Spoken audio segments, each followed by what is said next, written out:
Mesdames, Messieurs, bonsoir et bienvenue sur Alizé pour votre édition de 19 h. Ce soir, gros plan sur la rentrée scolaire. Aujourd'hui, ce sont quelques 8500 enseignants qui ont regagné les établissements. Cette rentrée est la première du recteur Camille Galab qui fera le point avec nous sur les spécificités guadeloupéennes. Mais tout de suite, voici les titres qui seront développés lors de ce journal. Les pluies ont gonflé les réserves d'eau, fini les mesures de restriction, mais les problèmes perdurent. Les habitants de Labrousse mettent la pression sur le maire du Gosier.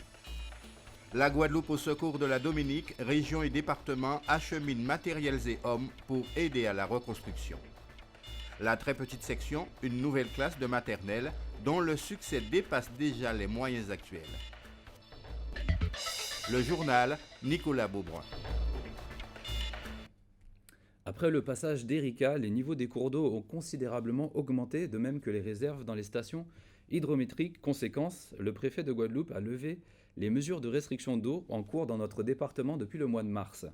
Il n'en demeure pas moins que ci et là, les problèmes perdurent, comme dans le quartier de Labrousse, au Gosier, où les habitants connaissent les privations depuis près de 3 ans. Ce matin, ils ont manifesté leur ras-le-bol à la mairie du Gosier. Le reportage d'Éric Pommier. Monsieur, expliquez-moi. Josiane Capé voulait faire entendre sa voix dans le problème récurrent de l'eau auquel est confrontée la section Labrousse, d'où cette réunion de la colère ce matin en mairie du Gosier. Les habitants de cette section, pendant près de 2 heures, y ont exprimé leur ras-le-bol face aux maires et autres organismes en charge de l'eau, tels le SIAG ou la Générale des Eaux. Tout le monde a débattu, verdict, Josiane Capé n'a pas été convaincue. Dans la réunion, j'avais un petit peu marre parce que c'était un petit peu trop de projets à long terme. Et ce n'était pas vraiment ce qu'on voulait exactement. On voulait plus quelque chose de ferme et définitif pour l'immédiat, tout simplement. Dans l'immédiat, justement, la commune a promis d'assurer une distribution d'eau potable et la mise en place d'une citerne d'une capacité de 7000 m3 pour les besoins domestiques. Au SIAG, on pointe du doigt une problématique qui ne sera pas réglée d'un coup de baguette magique. Ont été évoquées par ailleurs des conditions climatiques assez exceptionnelles cette année. Conséquence, une pénurie d'eau de 20% en moins sur tout le réseau. Dans le collimateur, la sécheresse. Mais il y a également une particularité qui a été mentionnée, la situation géographique de la section Labrousse.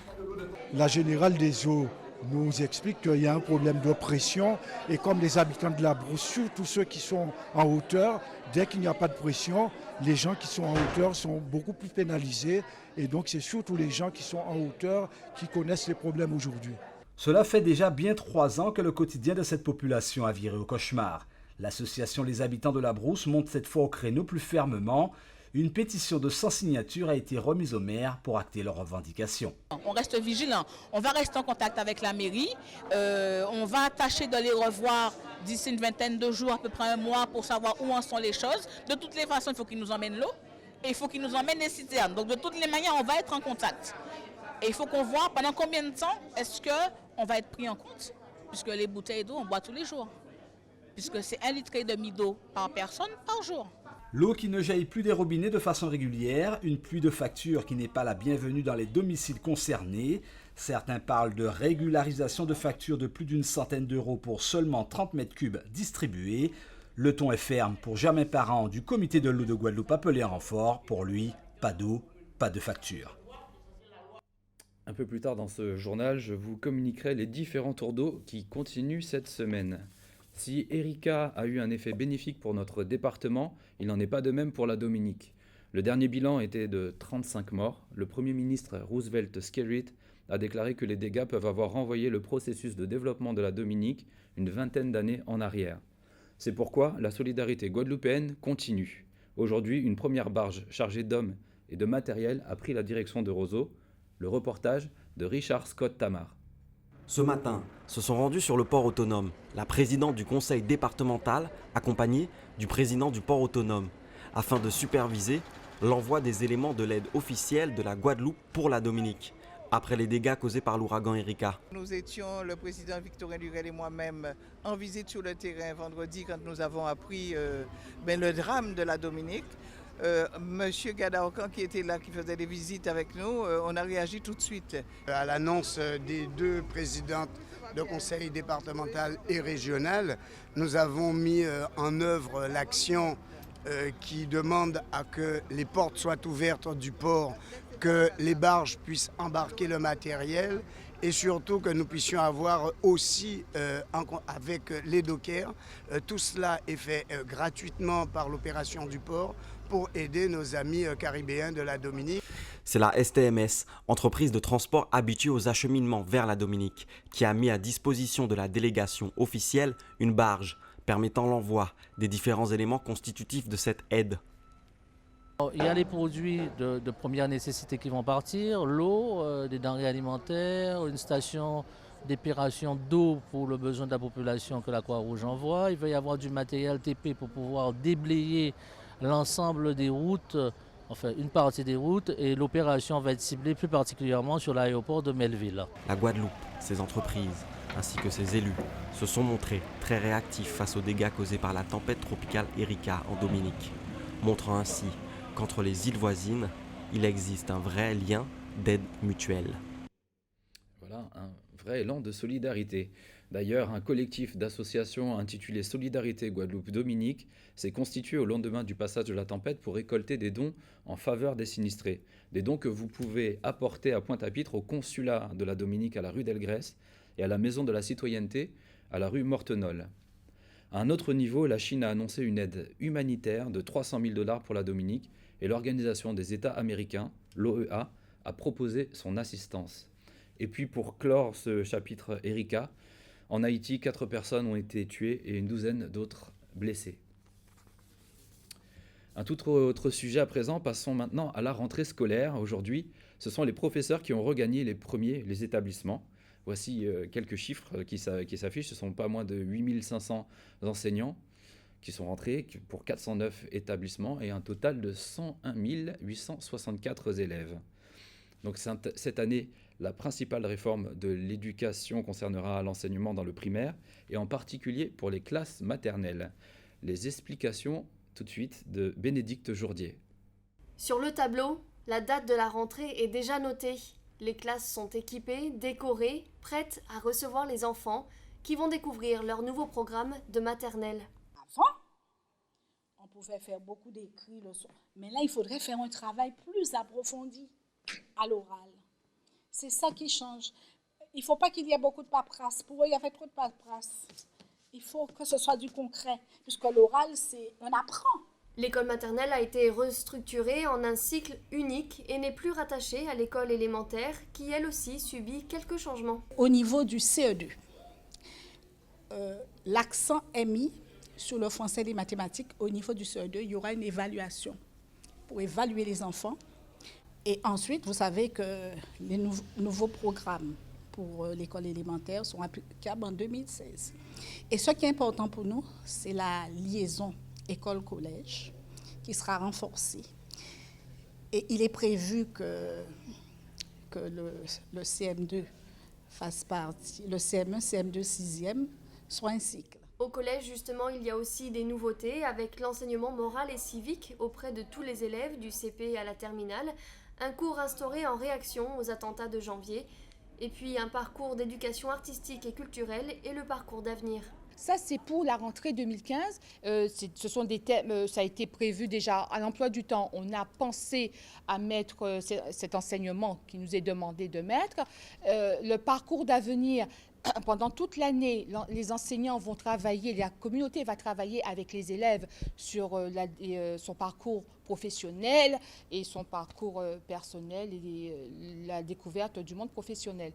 Et ensuite, le parcours d'éducation artistique et culturelle. La culture, ça fait partie, c'est aussi l'enseignement, c'est aussi la pédagogie. Ce n'est pas à mettre de côté. La réforme, elle, prendra effet en 2016, mais se prépare déjà. Sur le plan académique, il va y avoir des réunions, des formations. Et nous, au niveau des établissements, au niveau de mon établissement, j'en ai parlé déjà ce matin à la réunion de pré-rentrée. Et tout au long de l'année, on va travailler pour préparer le 1er septembre 2016. Une refondation de l'école impulsée par l'ex-ministre de l'Éducation Vincent Peillon et poursuivie par Benoît Hamon et actuellement par Najat Vallaud-Belkacem. Et parmi les enfants qui feront leur rentrée demain, il y aura aussi les tout petits, ceux âgés entre 2 et 3 ans, inscrits dans les petites sections de maternelle. Il y en a 28 en Guadeloupe, des classes qui sont très demandées par les parents. Faute de place, ils se tournent de plus en plus vers les structures privées. Le reportage d'Aurélie Ronze. Dans cette très petite section de maternelle à Dotémar, aux Abîmes, l'heure est au nettoyage pour accueillir dans les meilleures conditions 20 bambins âgés de 2 à 3 ans. Un effectif réduit pour que l'enseignant puisse mieux se consacrer à leurs premiers pas dans la société. Ces enfants-là peuvent venir à l'école et rencontrer d'autres enfants de moins de 3 ans, ce qui permet la socialisation de ces enfants. Ça permet aussi l'éveil des enfants parce que c'est une classe qui est dotée d'outils, de matériel adapté à ces enfants qui leur permettent aussi d'évoluer en tenant compte de leur âge. Beaucoup de demandes pour peu de place. Aux Abîmes, seules 2 classes de toute petite section de maternelle existent. La priorité est donnée aux familles issues d'un environnement social défavorisé. Les parents qui sont dans le besoin, qui ne peuvent pas forcément, ou qui ont plusieurs enfants, qui ne peuvent pas payer la crèche ou autre, l'enfant répondant à l'âge demandé. Nous acceptons ces enfants dans ces établissements scolaires. Bien entendu, étant donné les besoins de la population, il serait nécessaire qu'on ait d'autres ouvertures, nota sur, nous dirons, Chazot, où il y a des demandes, où la population répond aux critères, et Grand Camp-Rézy. Peu de place, voilà pourquoi de nombreux parents se dirigent vers des structures privées. Au Luciole, à Sainte-Rose, on accueille cette année les enfants dès 18 mois. Alors, les enfants dans cet environnement choisissent eux-mêmes leurs activités. Donc, l'éducateur va être là pour favoriser son développement, répondre à ses besoins. Donc, il va lui présenter tout au long de l'année des activités et l'enfant de lui-même choisira les activités qui l'intéressent chaque jour. Donc, il y a du jardinage, il y a de la natation, il y a des activités de vie pratique, des activités sensorielles, etc. Alors, pour les repas, les enfants sont assez autonomes aussi là-dessus. Donc, tout en fait est mis en place à la hauteur des enfants. Donc, ils vont eux-mêmes chercher leurs assiettes, etc. Ils se servent eux-mêmes. C'est vraiment une maison pour enfants.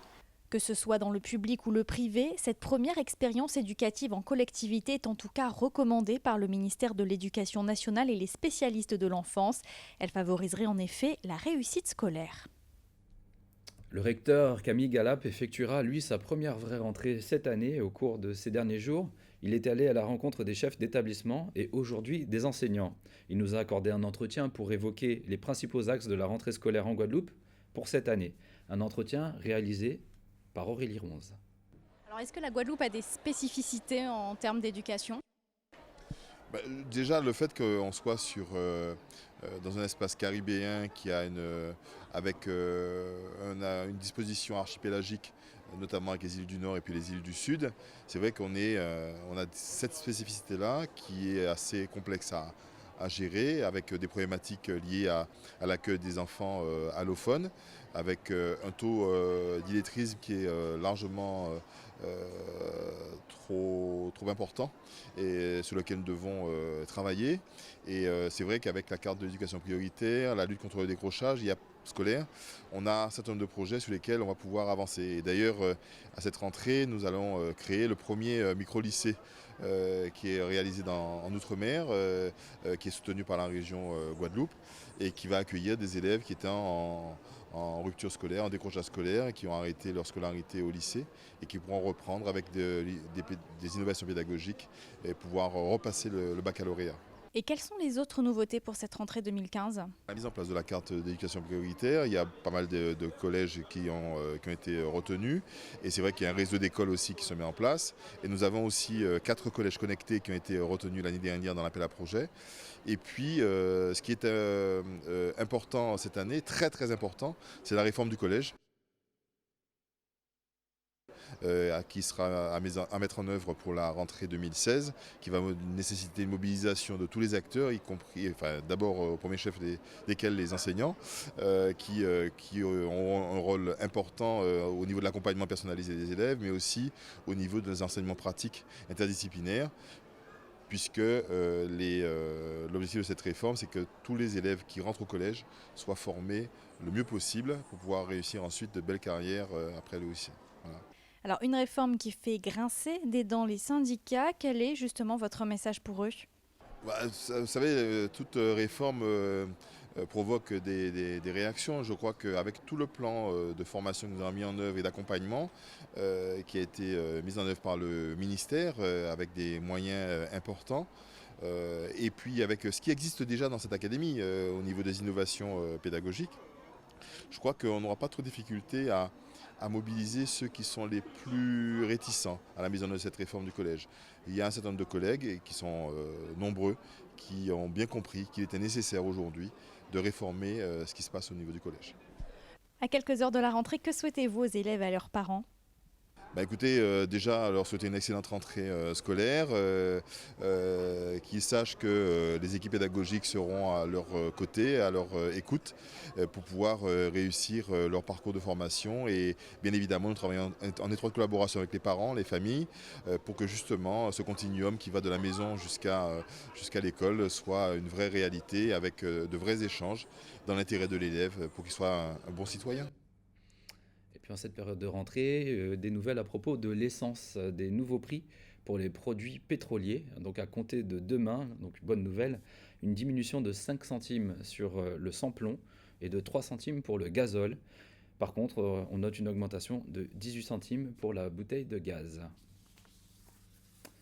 Je vous le disais en début de ce journal, un mot sur les coupures d'eau, les tours d'eau, donc qui sont prévus pour une durée de 24 heures. Donc en cas de coupure en dehors des tours, vous pouvez le signaler au 0590 59 59 59. Donc les sections concernées aujourd'hui étaient la section du Moule, donc sur l'ensemble de la commune. Et à partir de demain, ce sera le Gosier Ouest avec Bas du Fort, La Brousse, Grand Bay, Mathurin, Poussette, Montauban, Route des Hôtels, Point de la Verdure, La Dacha, Calvaire, Tabarin, Cité-Élise, Barbès, Goyave et Les Saintes. Et c'est sans doute le chiffre du jour, le jeune footballeur antillais Anthony Martial quitte l'AS Monaco pour le club anglais de Manchester United pour la somme astronomique de 80 millions d'euros. C'est le plus gros transfert jamais réalisé pour un joueur de Ligue 1. Anthony Martial aura 20 ans au mois de décembre, il avait quitté il y a une saison l'Olympique lyonnais pour Monaco. Notons qu'il a débuté le football au club des Ulysses comme un certain Thierry Henry. Ça donne espoir. Voilà, c'est la fin de ce journal. Merci de l'avoir suivi. Je vous retrouverai pour votre information demain dès 19h. Dans un instant, le journal de TF1, suivi des pronostics hippiques de Prévert Mayengo et de 2 reportages d'enquête exclusive, les secrets de la principauté de Monaco, donc qui dit au revoir à Anthony Martial, et les secrets de Venise. Je vous souhaite une très bonne soirée sur Alizé Guadeloupe.